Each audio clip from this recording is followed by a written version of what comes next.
Afternoon. Joining me, Democratic Congresswoman and Chair of the Congressional Black Caucus, Marcia Fudge of Ohio, former Chair of the Republican National Committee, now MSNBC analyst Michael Steele, Harvard Law professor who taught both Barack and Michelle Obama at Harvard, Charles Ogletree, author and PBS host Tavis Smiley, and President and CEO of National Urban League, Marc Morial. Welcome to all of you. What a unique moment Friday was for this presidency, for any presidency. And Congresswoman, I want to start with you. Describe the impact of the president coming out at the White House, speaking about race in such a personal and frankly off-the-cuff way.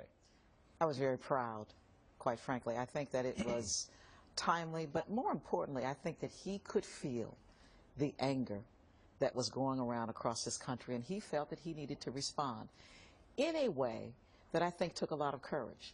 For him to basically say that we have a situation where a young man is basically convicted of his own murder, that someone can hunt you down and then say, I'm afraid, and kill you. He made it clear that Trayvon Martin had rights as well, and he made it clear as well that African-American men for a very, very long time have had to deal with this problem. You know, as I talked to people inside the White House, there was a sense that he wanted to provide context for this debate. And I think it's important for people who may have missed the comments to hear a little bit more from the president on Friday, again, comparing himself to Trayvon Martin. I want to show a portion of that.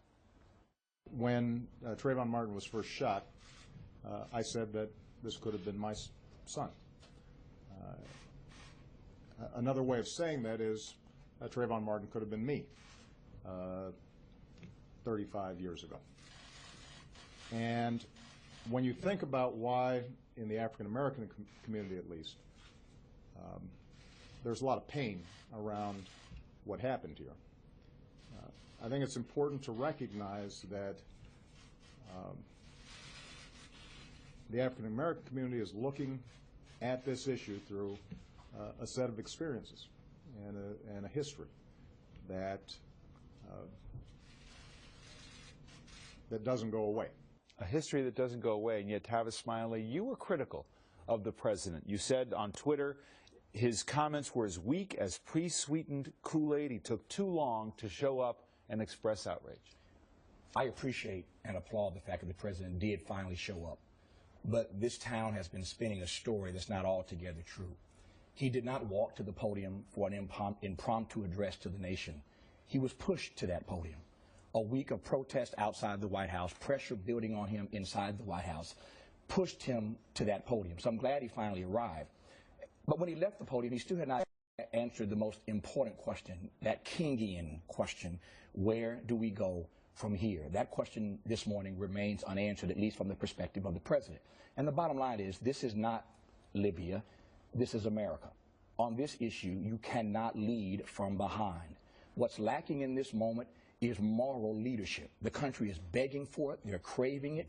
And I disagree with the president respectfully that politicians, elected officials, can't occupy this space on race. Lincoln did, Truman did, Johnson did, President Obama did. He's the right person in the right place at the right time, but he has to step into his moment. I don't want him to be like Bill Clinton when he's out of office, regretting that he didn't move on Rwanda. I don't want the president to look back, David, and realize that he didn't do as much as he could have in this critical moment. To Tavis's point, Professor, there has been criticism. It's been building over the course of the week. Janet Langard-Cohen wrote in the Washington Post, journalist and author, on Tuesday that he had imposed himself in this silence about race, and she wrote this: during this period of self-imposed silence, we have watched our criminal laws become radicalized, our race criminalized. Blacks continue to be faced with punishing unfairness and inequalities, soaring rates of unemployment, discriminatory drug laws, disproportionate prison sentences, unequal access to health care and healthy food, unfair stop-and-frisk policies, and accidental shootings of unarmed black men by the police. These and more are treated with indifference or contempt. We're told to stop complaining, to get over it. No one cares. Tavis's argument that this has not been part of this president's agenda. I disagree with Tavis in a profound way. President Obama has been talking about race and doing things about race for a long time. And the reality is that he walked to the podium. He wasn't pushed to the podium. He walked to the podium. He's been trying to have this conversation, and this was the event, the criminal justice system, that pushed him over the level. And what he said about Trayvon was a continuation of what he said when he was shot in February 2012. I think that he said, if you read his statement, his whole statement, he said, let's have a conversation on race. Let's convene that. Let's talk about, we made some progress as a society, but we still have a long way to go. And I think that what he said and what he did and what he represents to us is a sense. People keep making him as if he's the black president. He's the president who happens to be black. And he can do whatever he can do for all of us, but not simply focus on one community or one issue. David, what the president did is open the door to begin a conversation. One speech can't outline every single action step that needs to be taken. And I think the president agonized. It's not difficult to carry the burdens of history in a nation with so much history. But what he did, I think, is start the process and sort of sanction, if you will, the need for there to be a discussion and action steps. And I expect that there will be more. Because one thing is certain, the emotional court and the response, the vigils on yesterday, the Civil Rights Continuation March on August 24th, the Urban League Conference that will take place this week in Philadelphia. This conversation at the grassroots level, at the community level, within boardrooms and suites also has just begun. And I think what I hope it leads to and what I hope we will see is not only a discussion that started and ends quickly, but a discussion that will lead to serious action steps by the nation. But that's the key piece, the discussion that starts and ends quickly. I hearken back to the gun debate, and the president bootstrapped the gun argument with his initial comments the day of the jury verdict in a way that it was disconnected. And if you look at the momentum behind that discussion, coming off of Sandy Hook and the raw emotion from the American people saying, we want something done here. Let's move on this. What happened? The discussion dissipated. And then this was something that the president came in again and heralded, but then let the steam fall out of it. So my concern on this is it's great to step to the podium. I tend to agree with Tavis. It's great to step to the podium to be in that moment. But then it's not so much leading, but continuing to inspire the conversation, so that it doesn't die on the vine, that it does get life of its own, because this is a conversation, quite honestly, folks, we need to have first in the black community before you start putting it so much on the president. But look, it is the president must lead, but the president needs cohorts. He needs assistance. Well, that's where we come in.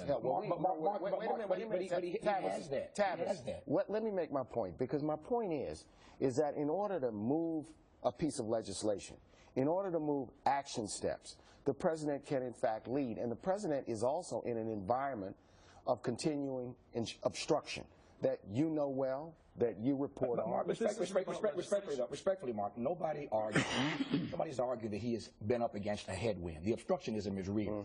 But with all due respect to my friend Charles Ogletree, the professor's wrong about this. I would ask you, lay on the table right now the evidence of how the president has been trying, Tree, to have a conversation about race. I'm talking to Professor Ogletree. Let me finish.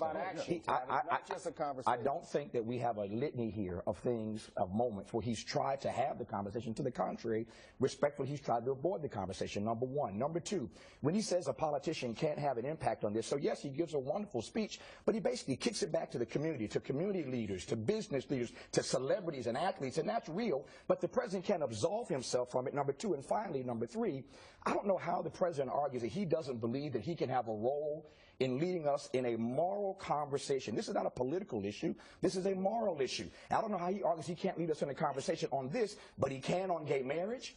He can on a litany of other. He can on Israel and Palestine, but not race. Professor, okay, but what is this in particular? I mean, the president spoke about wringing bias from our lives. These are intimate conversations between blacks and whites that are very difficult to have in a big public setting. But I think when you start boiling it down, it is the question that I thought he was asking, which is, what is the this? There's no federal program that can deal with this. So how does he lead, and on what does he lead? There is no federal program that will lead on this. When he gave the State of the Union address this past year, he talked about the idea that we have to do something about guns. And he talked very candidly about that. He talked about Gabby Giffords. He talked about all the victims. He says, we want to vote. We simply want to vote.